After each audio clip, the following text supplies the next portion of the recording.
வணக்கம்.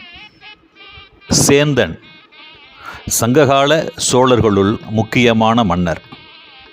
யானை படையினை கொண்டு வெற்றிகள் பல குவித்த மாவீரன். தன் தந்தையின் பெயரை ஒரு ஊருக்கு சூட்டி நெகிழ்ந்த மகன் இவர். அழிசி இவரது தந்தையின் பெயர்.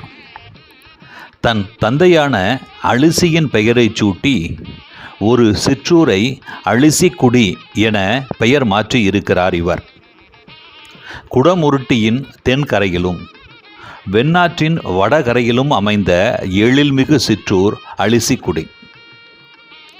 2000 ஆண்டுகளை கடந்து இன்றும் இவ்வூர் அதே பெயரினையே தாங்கி நிற்கிறது.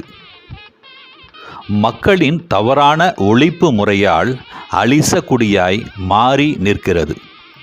இன்று இந்த அழிசக்குடியின் வயல்வெளியில் ஒரு நடு திட்டில், மரங்கள் அடர்ந்த ஒரு நடு திட்டில் நெஞ்சம் நிமிர்த்தி நிற்கிறார் ஒரு ஐயனார். பால் குடிக்கும் ஐயனார் என்று அழைக்கிறார்கள். உருவம் ஏதுமின்றி 3 அடி உயரத்தில் நடுகள் போல் நிற்கிறார் இந்த ஐயனார். இதில் வியப்பு என்ன தெரியுமா? இந்த ஐயனார் மிக பெரும் நாமத்தோடு நிற்பது சற்று வித்தியாசமாகத்தான் இருக்கிறது. இந்த ஐயனார், இந்த பால் குடிக்கும் ஐயனார் தான் என் நண்பர் கேப்டன் ராஜன் அவர்களின் குல தெய்வம். கேப்டன் ராஜன் கடலாறு மாதம் நிலமாறு மாதம் என பணியாற்றுபவர். சரக்கு கப்பலின் கேப்டன்.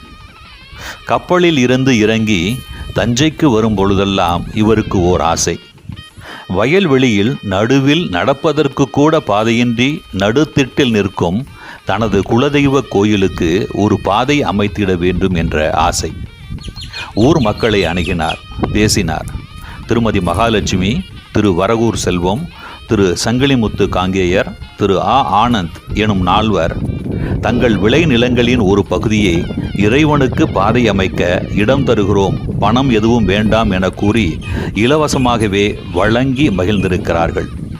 நண்பர் கேப்டன் ராஜன் தன் சொந்த செலவில் பாதை அமைத்ததோடு குலதெய்வம் விற்றிருக்கும் தோட்டத்திற்கு அருகிலேயே ஒரு பகுதியை தன் சொந்த செலவில் குலதெய்வத்திற்காக வாங்கியிருக்கிறார். அழிசக்குடியைச் சேர்ந்த இவரது மாமா திரு வடிவேல் சோழகர் என்பார். இவரது முயற்சிகளுக்கெல்லாம் உடனின்று தோள் கொடுத்து உதவி வருகிறார். மேலும் இவரது அழிசக்குடி நண்பர்களான திரு செந்தில் என்கிற வடிவேல், திரு சுப்பிரமணியன், திரு ஆனந்த் ஆகியோர் முழுமனதோடு உழைத்து வருகிறார்கள். இவருக்கு ஓர் ஆசை. அழிசக்குடியில் இருக்கும் நடுநிலைப் பள்ளியை உயர்நிலைப் பள்ளியாய் தொடர்ந்து மேல்நிலைப் பள்ளியாக தரமுயர்த்த வேண்டும் என்ற ஆசை. இதற்காக தன் குலதெய்வத்திற்கு அருகில் தான் வாங்கி இருக்கும் நிலத்தினையும் கொடுக்க சித்தமாக இருக்கிறார். நண்பர் கேப்டன் ராஜன் அவர்களின் நல் எண்ணம் ஈடேற வாழ்த்துவோம். வணக்கம்.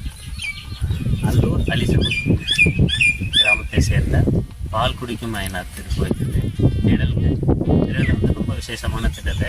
சக்தி வாய்ந்த சாமின்னு சொல்லுவாங்க பால் குடிக்கும் ஐயனார். இங்கே வந்து வழிபாட்டு முறையில் வந்து குலதெய்வங்களுக்கு வருஷத்துக்கு ஒரு முறை வருவோம். நெய்வேத்தியம் சாமிக்கு வந்து பால், அதில் வெல்லம் போட்டு, பச்சை பால், காய்ச்சாத பச்சை பால், கறந்த பசுமாட்டு பால், அதில் வெல்லம் போட்டு எல்லா பழங்களும் எந்த சீசனில் என்ன பழம் கிடைக்குதோ எல்லா பழங்களும் அதில் போடுவோம். போட்டு சாமிக்கு நெய்வேத்தியம் வச்சு வழிபாடு பண்ணுவாங்க. 2வது இதற்கான வந்து முன்னாடி வந்து பாதை இல்லாமல் நாங்கள் வாய்க்கால் வழியாக வர மாதிரி இருந்துச்சு. வரப்புகளில் அதில் வயசானவங்க பெரியவங்க வர்றதுக்கு ரொம்ப சிரமம், பெண்களுக்கு சிரமமாக இருந்துச்சு. நிறைய பேர் விழுந்துடுறாங்க வாய்க்காலில். இதை பார்த்துட்டு ஊர் பெரியவங்க, ஊர் பொதுமக்கள் எல்லாம் சேர்ந்து இலவசமாக அவங்க வயலை கொடுத்தாங்க. எந்த பணமும் வாங்கிக்கல, வயலை கொடுத்து நாங்கள் அதன் வழியாக அதில் ரோடு போட்டோம். நாங்கள் ட்ராவல் போட்டு ரோடு போட்டு நாங்கள் வழிபாட்டு வர்றதுக்கான மிகுந்த பெரிய உதவி பண்ணியிருக்காங்க. இப்போதைக்கு நாங்கள் திருப்தியாக நிம்மதியாக வந்து நாங்கள் வழிபாடு பண்ணுறோம். அதற்கு பிறகு பக்கத்தில் ஒரு இடம் வந்து சிறிய இடம் வாங்கியிருக்கிறாங்க.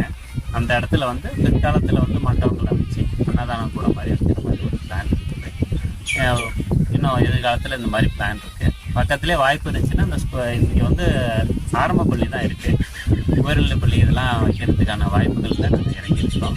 இடம் கிடைச்சா கண்டிப்பாக அதை செய்வோம். நன்றி.